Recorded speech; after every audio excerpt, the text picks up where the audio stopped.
Hello there, I'm playing Train Sim World today, and first things first, I thought I'd just quickly make a video just explaining what the whole thing is about. So today we're going to do a service with the Class 166 commuter train, I believe. And we're going to do that service there that's been highlighted, which I can't see because I'm too far away. But yeah, we're all going to be stopping at one station before we get to London Paddington, but I split the whole journey in half because rendering it on SHAREfactory would take way too long for the full journey, so I'm going to make two videos instead. So this is part one, and I'll also be quickly explaining how to operate the train and all the rest of it. Here we are in the cab of the 166, and first things first, we've got to unlock it using the master key, which is right there. So you turn that on and then you've got access to the full thing. Take the brakes off, they're usually on full service when you start. And there's a reverser switch, it's in forward. And throttle notch 1 to get it moving. So I recommend starting off slow every single time, because that gives your passengers the smoothest ride. I don't know whether that actually affects your score, but you might as well do it. Notch 1 is the best for getting you moving, and then you can speed up, as I am doing there. The controls on this are different to the ones on the Class 43, which I will show you in a different video. But basically, this is the commuter train that GWR uses on a daily basis, and the actual lever to control the train is operated by the L1 and L2 buttons on the PS4. So yeah, the throttle and the brake are on the same lever or whatever, so you have to use the L1 button to move up with the lever and the L2 to move down. Or is it the other way? It might be the other way. But anyway, we're now coming up to 40 miles an hour. This train is limited to 90, and you'll see that the speed limit is marked on the actual speedometer, that red line there. That's our speed limit for this line of track, and that will go up and down depending on where you actually are. Now on the main track the speed limit is 125 miles an hour, but this train can't do that. And when you're actually getting nearer to Paddington, it keeps going down, so at first it's about 40, and then it goes all the way down to 30 and then 20 as you come in. But there's the camera mode. You can still move it all around and do whatever. All you have to do for that is hold the right D-pad button, and then you'll get to the camera menu, and then we can always switch it back to driver. You can control the train whilst you're in a different camera mode though. It's not as if you have to be in the driver mode to actually, control the train. So if you're in camera mode and you press triangle, you'll switch over to driver and then back and forth. You can do that. So you could watch it from inside the cab or outside or wherever. You get free rein a little bit with that. There is obviously a limit to how far up the camera can go, because this game, the environments are pretty much rendered only from what you'd realistically see from the cab. So, I mean, the devs did a very good job on the environments. They actually sat in the cabs on these journeys, I believe, and, recorded everything so that they could put it into the game later. Speaking of that, there is an update which I'd like to purchase for this game, which is the Transpennine one. That one is the Manchester to Leeds line. That's set in 1983, and when I get that I'll definitely be doing videos on that, just to show you. And yeah, this train itself is easy to use, but I think the Class 43 is a lot easier than this one, because the controls are separated between the two trigger buttons. But we'll be maybe driving that in a different episode. So this is part 1 of the Class 166, and you know, there are different times of day that you can drive trains. There's obviously morning, afternoon, evening, night, early morning. So we'll do a whole variety of different times. You can pretty much choose which service you want to do. And this one it's a fairly long one. It's all the way from near Reading all the way into London Paddington, and then it kind of stops after that. But anyway, we've got about 35 miles of track to work with here. And by the way, that destination there in the blue marker, that's going to be Maidenhead. So it gives you a time up there which you're supposed to arrive for, and I believe that the time constraints for GWR are about a minute or so late. You're allowed to be, I think. But if you are late, it will not fail you instantly. It's not as if, you know, it's not that serious, it just affects your score. But in this one, we do end up getting a good score on both of those, so that's good. Also notice that the speed limit is marked there to change in about a mile. And when it does change, that's when, you know, the speed limit will come into effect. So I'm just slowing down to 73 now, just to make sure that we don't step over the line there. We've got also another thing that you can change in this game is whether or not you want to see the next signal that's coming up. And, you know, after a while, that probably would be, you know, something that you might want to turn off, because you can physically see the signals. The signals do work exactly the same. It's not as if it displays as red when it's actually green. So you'll have to look out for them. Real drivers will have to look out for those, whereas obviously we're in a simulator and, you know, it can tell us. I'm sure that modern trains will probably have something that tells them what the next signal actually is. And there you go, we've got a yellow signal now. And that means safe to proceed, but don't speed up. So essentially that's your prompt to slow down. And when you've got a green signal, it's a good thing. And those signals actually do help you keep in time, sort of with the speed the game wants you to travel at. So we're slowing all the way down now with the brakes, and the brakes on this train are very good, as with the Class 43. There is a train in this game where the brakes are not very good, and I may actually try driving that, although I can't promise I will do well with it. It's the ACS 24, I think, on the Northeastern Corridor line. But we're slowing down and we're pulling into the station now. You'll notice that there's a guide for where all the carriages and the locomotive is supposed to line up. And we do get it pretty close in this, I think. Tells you how many yards away the end of it is and what have you. You have to be careful with that.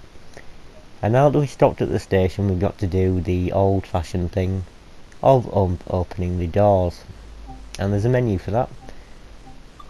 I believe it's left on the D-pad. And then it just says unlock right, unlock left. But we have to unlock it on the left-hand side of the train because that's where the platform is. Now, I think on these trains when you activate full service or emergency brake, you have to put the reverser into neutral and then forwards when you want to actually go. So there I am fiddling around with the reverser. The reverser can be activated by using the left analog stick to push it back and forth. Everything that you see here, you can physically click and move. So it's either you operate it using the controller itself, or you operate it using the sort of mouse and, you know, the X button to click, and then drag and move things around. Yeah, we can get out of the train when the train is stopped, but not when it's moving. That would be unsafe. Very, very unsafe. Um, I thought that we had a window in this train, but we don't, so we can't really open that. The wipers are functional, although we don't need them. You can also change the weather effects as well, every time. So we'll be moving off again, once I figure out why it stops. That's caught me out a few times.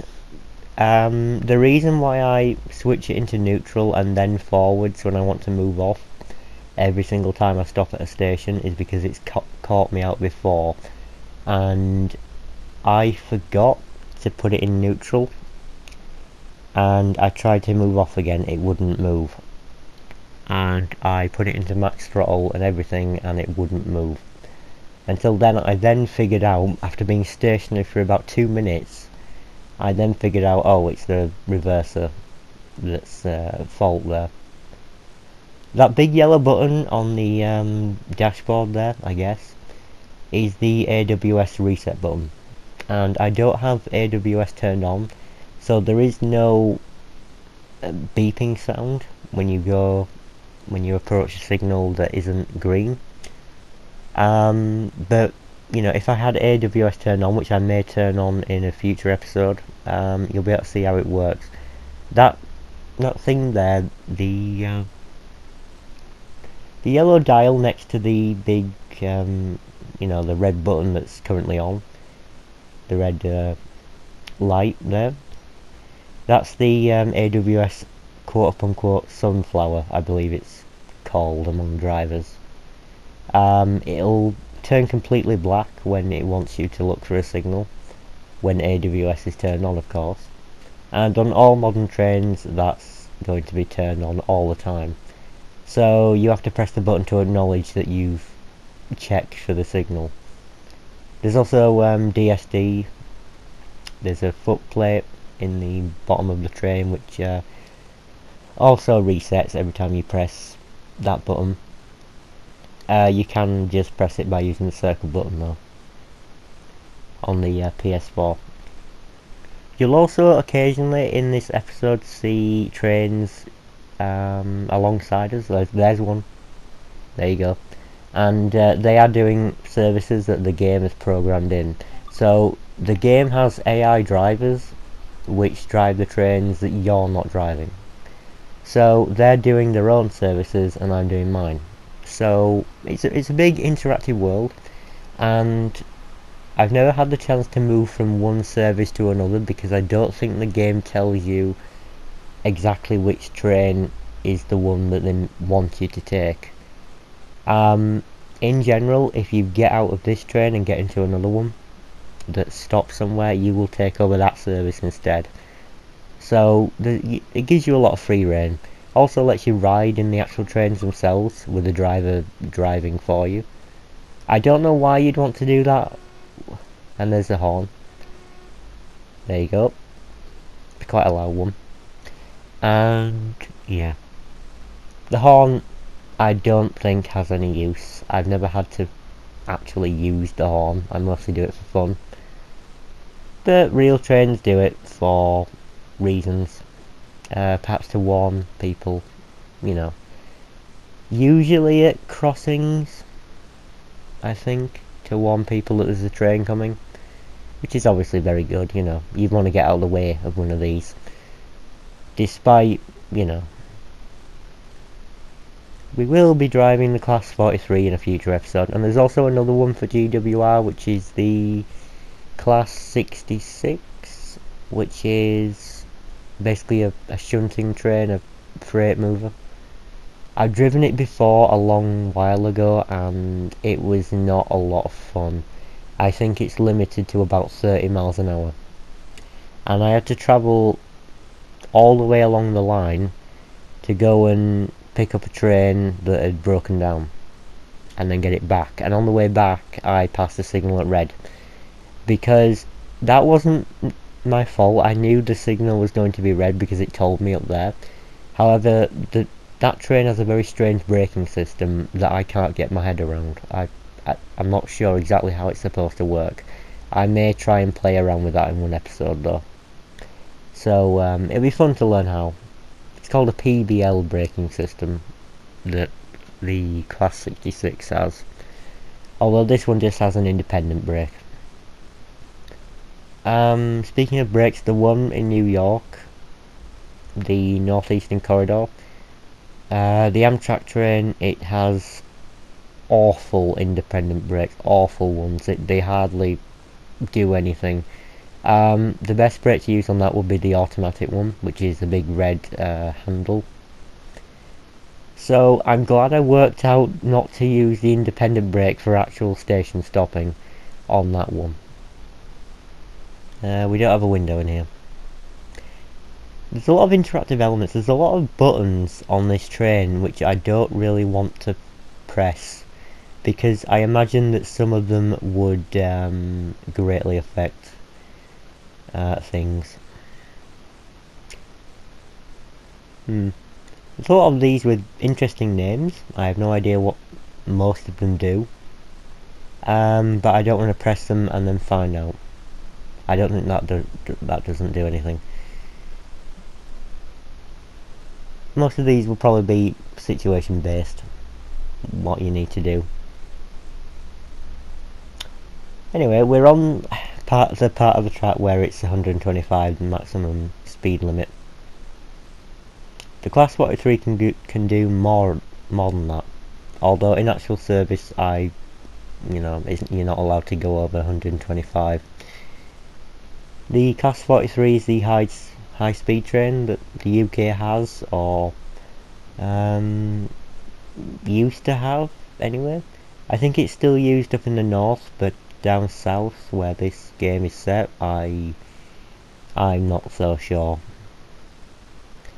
Anyway, we do have options when it comes to this game. There's the rapid transit service that we could do in Germany. There's the Northeastern Corridor we could do in New York, but I thought I'd start off with the British South line first of all, because I'm very familiar with two of the trains that are here.